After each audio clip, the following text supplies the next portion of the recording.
Air force परिसरातील बांधकामांचे होणार सर्वेक्षण। पुणे महापालिका आणि एअरफोर्स करणार एकत्रित पाहणी। लोहगाव एअरफोर्स स्टेशनचे बॉम्ब डंपिंग ग्राउंड आणि विमानतळ परिसर यांच्या संरक्षक भिंतीच्या 100 मीटर परिक्षेत्रातील सर्व प्रकारच्या बांधकामांचे सर्वेक्षण करण्यात येणार आहे। संवेदनशील असलेल्या या परिसरामध्ये अनधिकृत बांधकामे झाली असल्याच्या तक्रारी आल्याने सुरक्षेच्या दृष्टीने पुणे महापालिका आणि एअरफोर्स एकत्रितरित्या हे सर्वेक्षण करणार आहे। एअरफोर्स स्टेशनच्या बॉम्ब डंपिंग परिसरातील अनधिकृत बांधकामांबाबत न्यायालयात याचिका दाखल झाली आहे। त्यावर न्यायालयाने पुणे महापालिका आणि एअरफोर्स यांना एकत्रित पाहणी करून त्या संबंधीचा अहवाल देण्यास सांगितले। त्यानुसार मार्च मध्ये संरक्षण मंत्रालयामध्ये संरक्षण आस्थापनांच्या प्रतिबंधित झोन मध्ये अनधिकृत बांधकामांबाबत बैठक झाली। त्यात या सर्वेक्षणासाठी पुणे आणि पिंपरी चिंचवड महापालिकेशी समन्वय साधण्यासाठी खडकी दारुगोळा कारखान्याचे उपमहाव्यवस्थापक बिमल कुमार दुबे यांची नियुक्ती करण्यात आली। या सर्वेक्षणासाठी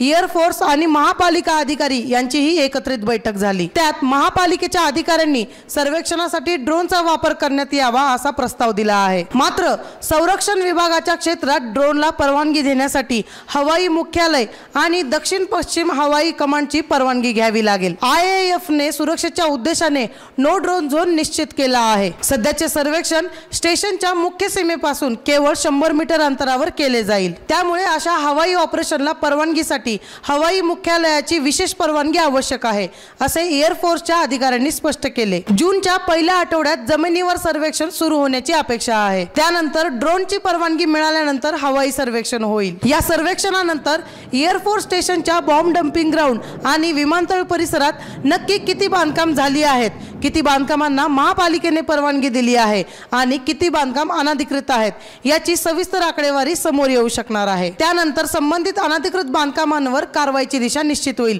असे पुणे महापालिकेच्या बांधकाम विभागाच्या अधिकाऱ्यांकडून सांगण्यात आले। एअरफोर्स स्टेशनच्या बॉम्ब डंपिंग ग्राउंड आणि विमानतळ परिसर यांच्या प्रामुख्याने लोहगाव आणि धानोरी या दोन्ही बाजूंना म्हणजे रेड झोन मध्ये मोठ्या प्रमाणात बांधकामे झाली आहेत। काही ठिकाणी थेट प्लॉटिंग पाडून त्यावर बांधकामे झाली आहेत। त्यावर महापालिकेने वेळोवेळी कारवाई केली असली तरी पालिकेची पाठ फिरल्यानंतर पुन्हा बांधकामे होत असल्याचे चित्र आहे। त्यामुळे थेट बॉम्ब डंपिंग सह विमानतळाच्या सुरक्षिततेला धोका निर्माण झाला आहे।